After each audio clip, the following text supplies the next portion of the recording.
friends, my name is Jake. Welcome to Canadian Cutting Edge, and today we're going to take a look at the QSP Phoenix. This is a knife that's been out for a while for QSP.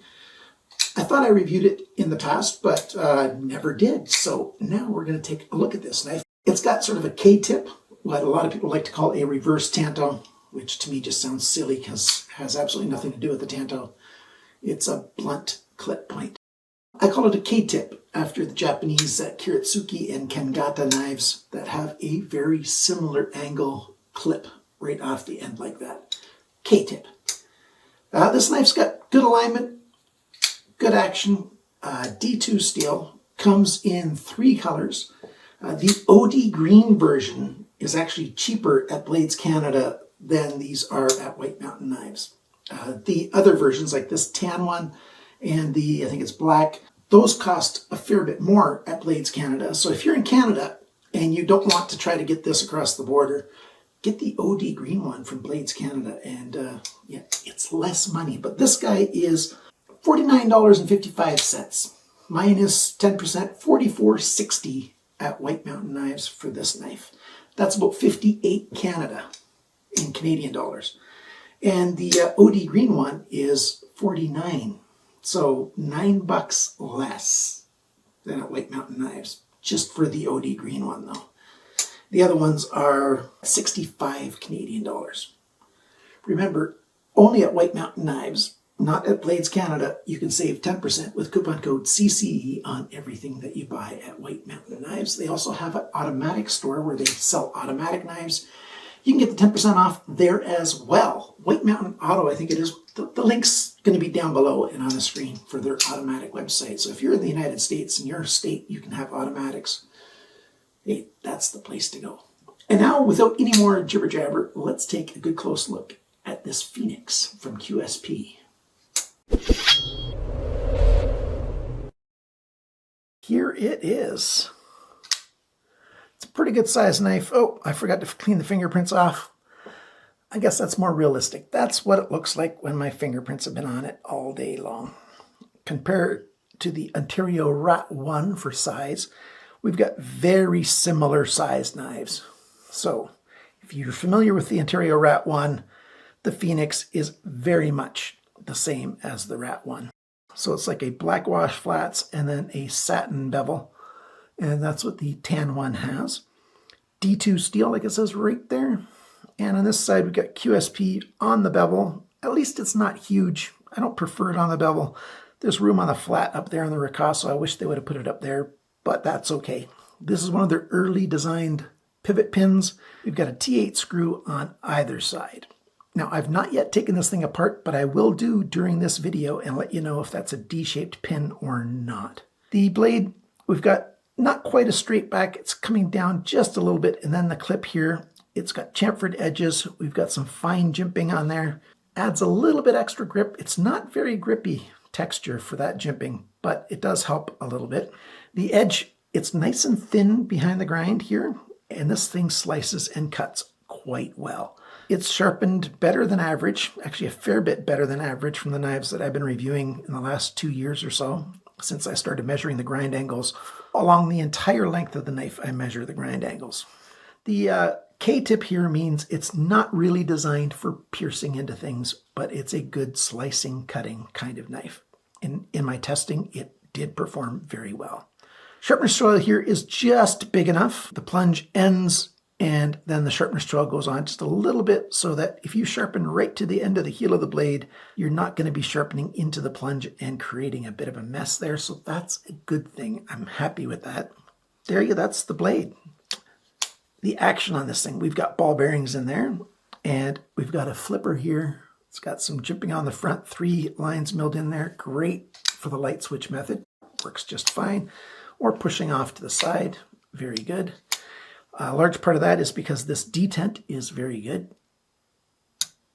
Holds it in there, and when you want to open it up, it works really well. No blade play, side to side, up and down, very snug. Lock up, it's ideal. It's almost exactly where I like it to be on a brand new knife, so that's good. The lock release, we've got just a little bit of a cutaway right here. You can see the side of the lock bar right there. get your thumb in there and disengage. It's chamfered, so it's softened, so it's not going to irritate your thumb when you disengage that lock. But it works just fine. Right or left-handed, it's easy to disengage that lock. Close that knife and use it either way. So one-handed operation, no problem to open and close this knife. And I will show you the insides in a moment or two. The G10 here, we've got jigging, well, imitation jigging, because jigging tended to be hand done on bone handle or antler handles back in the day. But it's got that texture on it, which helps keep it grippy. We've got a cove milled into the side of the handle here and on the belly part of the handle, plus a chamfer as well. So the edges are chamfered and coved. It makes it very nice in the hand. No hot spots from the handle and extra grip from all this. Talking about the pocket clip, it's a deep carry pocket clip. It doesn't go right to the bottom though. We've got a nice cutout there to get at those screws. They are T6 button screws. Like I said, this is an older version. The model number is QS108. So this is, model number 8 that they've done. So it's been out for quite a while. But these are good quality screws at least. And so they're unlikely to strip out. Just be careful anyways. You can see me with this stuff quite often on my videos. Drive grip, anti-cam out fluid. You save a lot of screws if you use that stuff. Let's demonstrate it going into a pocket. Here we've got my stand-in pocket. The edge climbs over. Nice pocket clip. It's not a lot of wasted space in there. It's not sticking out further than it needs to. It's a nice pocket clip. I'm happy with it. Good retention. There's good snap on it. I'm happy with this clip. It's a good, strong clip. What else do we have here? We've got a lanyard hole that's on the spine of the handle. I'm not that fond of that placement for a lanyard hole. I'd much prefer it to be closer to the end, but it's a big handle. So even in my hands, which are just barely into the extra large range, that's sticking out of the handle. So paracord, climbing out here and, bunching up there isn't actually a problem unless you want to reach way back and put your middle finger right here. So you've got a long section here that usually you can put 3 fingers in. Well, if you want to just put 2 in there and get some extra reach, then your hand would go over any paracord that's on a lanyard if you choose to use a lanyard. I tend not to use lanyards, so there's that. Reverse grip, very comfortable with this angled section back here. Works well. And even a fighting grip like that works great. It's a comfortable knife. At least I find it comfortable. They put a cap, a little steel cap for the pocket clip on the off side. So if you turn it around, at least you've got that. That's nice. I like that. And we've got liners that are skeletonized. They're quite well skeletonized. We'll take it apart and show you that in just a little while. Oh, didn't talk about the backspacer, although you've seen it a few times now. G10 backspacer, that sticks out a little bit. It's got that really coarse, big jimping on there. So that helps give a little extra grip in hand as well. So that is the knife. Let's take it apart and show you how it's built. Well, this screw came out no problem. These other screws, there's a tiny bit of Loctite on them, but they came apart as well. Now, it was stuck on there tight. I did have to, take a bit of a tool and pry a little bit to get it loose because these back pins here were holding on very tight onto those holes right there. They are just round pins, so you do need your backspacer. Some knives, they've got pins that have shoulders on them, so you can take the backspacer out and not use it if you want to, but you need the backspacer. We've got these big ceramic ball bearings, 10 ball bearings on either side. And yes, that's a D-shaped pivot pin, so it cannot spin in there. Your D-shaped hole, it's on a 45-degree angle, but that's what it is. Captured stop pin with a closed front. If you want to do a captured stop pin, that's the way to do it so that it's not open in the front for junk to get in at those ball bearings. Big skeletonizing here. I think they could have done a little bit more skeletonizing, but even on this side, we've got skeletonizing as well to help keep the weight down. We'll go through all the specs a little bit later. Ceramic ball bearing there as well. So standard construction. And as I've said a few times, I'm using this Gunny Glide graphene added to oil as the lubricant. I'll lubricate those up because I'm preparing to do a review on this. So far, I'm extremely happy with this stuff. So I'm going to put it back together again, and I'll tell you the rest of the review. I almost always forget to show some things during the introduction, and the one thing was the blade alignment, very close to right down the middle. The balance point, right there. That's why I think they could have skeletonized it a bit more to bring the balance point a little closer to where your index finger sits, closer to the pivot pin. That's what I like better. So yeah, now that I've lubricated it with my lubrication, because it seemed pretty dry in there, it's really nice. It's even better than it was before. I'm very happy with that. Time to do the specs. What is the weight of this knife? 141 grams, 4.95 ounces. Sharpness from the factory, 100 bests. Better than average by a good margin. Cutting edge length, 93 millimeters, 3.66 inches. Blade length, tip to the closest spot on the G10, 95.2 millimeters, 3.75 inches. Yeah, 3 3/4 inch blade is under 5 ounces, not bad. The thickness of this blade, 3.56 millimeters, 1.14 inches, so well over 1/8 of an inch. Blade depth, its biggest right about where my fingers are right now, not at the heel, right there. 26.2 millimeters, 1.03 inches.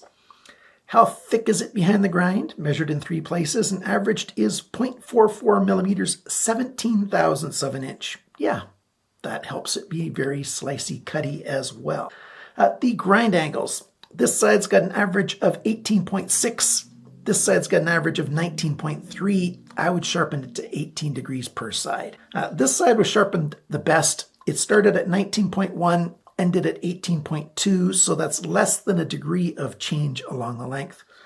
This side started at 22.6, went to 18.4, ended at 16.8, 5.8 degrees of change along the length. So not that well sharpened on this side, but still sharpened better than average because of how well this side was sharpened and the angles that it ended up as. So I'm content with how it's been sharpened, although I really wish knife companies, every knife company in this price range, needs to get on it and learn how to sharpen knives a whole lot better than they do. The rest of the measurements, the handle length, 125 millimeters, 4.92 inches. The grip area, 10 centimeters, about 4 inches, a little bit over on both those numbers. The thickness of the handle, 15.3 millimeters, 0.602 of an inch. So for this size knife, that's not bad. I like that. The handle depth within the grip area, the widest point's right there, 27 millimeters, 1.06 inches. When the knife is closed, the widest point is here with the flipper, 34.9 millimeters, 1.37 inches. The total length of this knife, 230 millimeters, 9.05 inches. I already talked about the price. If you're in America, certainly White Mountain Knives, I think, is the best price to get this thing. Now, there might be some stores that are better, but after the 10% discount at White Mountain Knives, it's hard to beat. If you're in Canada and you want the tan or some other color, well, maybe White Mountain Knives is still your best buy, although it has been difficult getting knives into Canada, which is why I'm so happy to have somebody in Nebraska. I have my knives sent to him and he sends them to me, and it tends to work the way we do it. So that's good. Otherwise, Blades Canada can get you that OD green one for less money than it costs at White Mountain Knives. Just that one color though. What are my final thoughts? What's my summary on this thing? Well, we've got good action. I like that. Good slicing, good cutting, reasonably well sharpened, nice grip in the hand, proper pocket clip, right and left. Sure, the lanyard hole isn't the best. I tend not to use lanyards anyway, so for me it's not a big deal. And because of how big this handle is, it's probably not a big deal for most people anyway. Good detent on this. I really like that the detent is dialed in just right. And the flipper, very easy to use. It's just big enough and well made. So even just a little bit of pressure like I showed there, and it comes out. The cons, I already talked about the lanyard hole. The other one is I don't like T6 button screws, but thankfully these are good quality T6 button screws, and they've got quite a bit of depth, good engagement with the screw head. They're not loose and floppy. You put your screw in there and there's not much wiggle room at all, and they are good quality steel. So QSP has done good hardware for a long time. So even though I don't prefer this hardware, at least it's good hardware. So there you go. That is the Phoenix. If you've never had a Phoenix and you like this kind of K-tip big knife, maybe you want some big hard-working knife in your pocket or wherever, in a glove box in a vehicle, you want something that's strong and durable, and you don't mind the D2, check out the Phoenix. Just because it's a few years old doesn't mean it's not worth a second look. Thank you to my supporters, my financial supporters on Patreon and YouTube memberships. You guys are stunning. I really do appreciate what you guys do for me. And to everyone, remember, always cut towards your chum, not your thumb.